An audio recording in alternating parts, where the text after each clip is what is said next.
যাক, এটা বড় বাঁচা বাঁচলাম। আচ্ছা, আপনারা একটু গল্প করুন আনন্দদা, আমরা একটু বাড়িটা ঘুরে দেখি তাহলে। চল।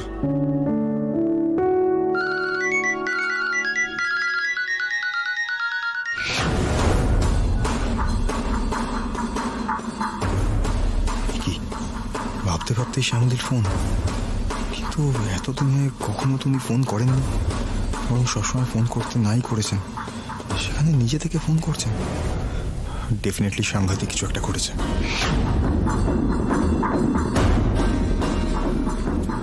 হ্যাঁ বলুন, সবকিছু ঠিক আছে তো? আপনি ঠিক আছেন তো? না স্যার, আমি ঠিক নেই। চন্দ্রশেষ বাবু কাল সকালে আমাকে নিয়ে হানিমুনে যাবেন। কি? হ্যাঁ স্যার, এতদিন আমি আপনাকে বলে এসেছি আমার থেকে দূরে থাকার কথা। আজ আমি আপনার কাছে সাহায্য প্রার্থনা করছি, আমাকে সাহায্য করুন স্যার। এই যাওয়াটা আপনি আটকে দিন। আমার এই হানিমুনে যাওয়াটা আপনাকে আটকাতেই হবে স্যার। ডেফিনেটলি, কিন্তু এত তাড়াতাড়ি কি করে?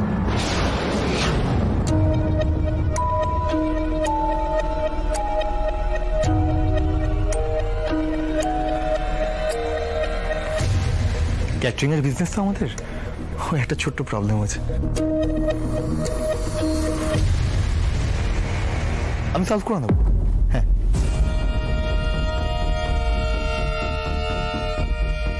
এটা কেটারিং এর প্রবলেম নয়, শিওর ইটস সামথিং এলস।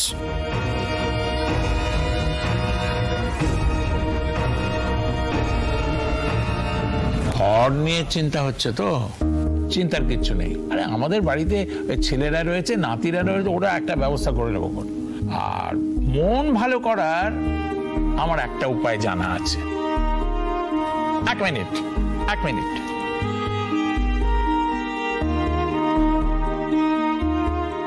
আবার কি কাণ্ড ঘটাবে কে জানে। আমার এই বন্ধুটি আসলে এখনো ছেলে মানুষ রয়ে গেছে। না না না না না না, হ্যাঁ,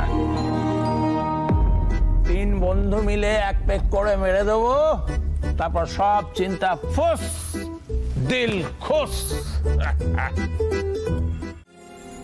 সো এত প্যানিক করে, এত টেনশন করে আমরা একটা সলিউশন বার করতে পারলাম না, অথচ শ্যামলী দি মাথাটা ঠান্ডা রেখে এত সুন্দর একটা আইডিয়া দিল।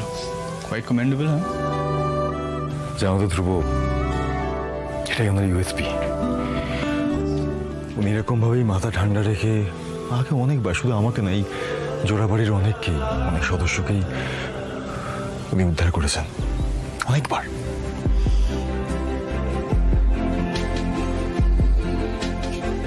শ্যামলী না থাকলে হয়তো আমি বেঁচেই থাকতাম না, জানো। ওনার জন্য আমি কতবার যে মৃত্যুর মুখ থেকে ফিরে এসেছি তার কোনো ইয়ত্তাই নেই।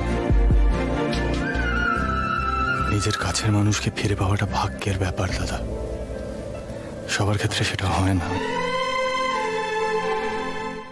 এই কোথায় তুমি? হ্যাঁ, অফিসের অ্যাপটা আবার ক্র্যাশ করে গেছে।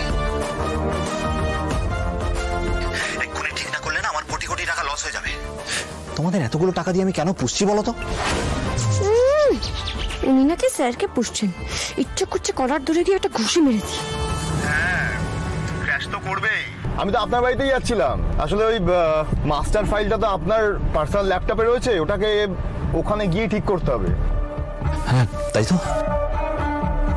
কোনো প্রবলেম? আর প্রবলেম, আমি তো ম্যাডামকে নিয়ে হানিমুনে এসেছি একটা রিসোর্টে। ল্যাপটপটা তো আমার সঙ্গে এখানেই রয়েছে। এ বাবা, তাহলে তো সত্যিই খুব বড় প্রবলেম।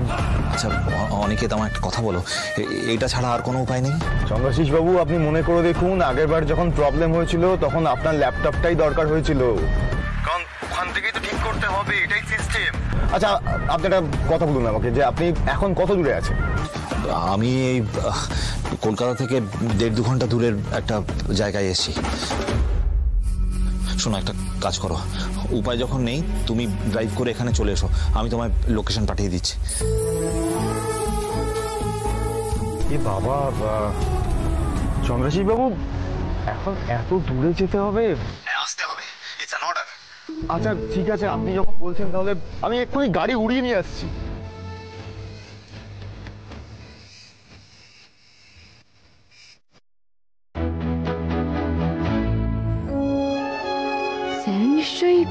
আগেই বেরিয়ে পড়েছেন। হ্যাঁ, অনিকেতকে আমি জানিয়ে দিয়েছি। দেখুন, একটু সময় তো লাগবে। হ্যাঁ, ঘন্টা তিনেকের মধ্যে অ্যাপ চালু হয়ে যাবে। প্লিজ একটু ওয়েট করুন। হ্যাঁ, দেখুন, আমরা কাজ করছি, কনস্ট্যান্ট কাজ চলছে, একটু সময় দিতে হবে। হ্যাঁ, please please bear with us. হ্যাঁ, প্লিজ। স্যার আসার আগেই আমায় এই ঘর থেকে বেরোতে হবে, তাহলে আলাদা করে স্যারের সাথে একটু সময় কাটানোও যাবে। 1 ঘন্টা কখন পেরিয়ে গেল বুঝতেই পারলাম না, হু করে চলে আসলাম। আর বেশিক্ষণ লাগবে না দাদা, চলো পৌঁছে যাবো আমরা।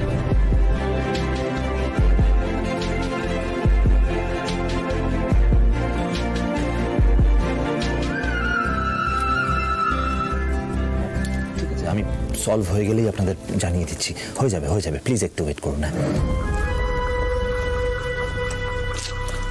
ভালো লাগছে না ঘুরতে এসে এভাবে ঘরের মধ্যে বসে থাকতে। ভালো লাগে? আপনি তো ল্যাপটপে কাজ করছেন, আমি কি করবো এবার? আমি কি একটু বাইরে ঘুরে আসবো? ঠিক আছে বর্ণা, তুমি যাও, বাইরে ঘুরে এসো।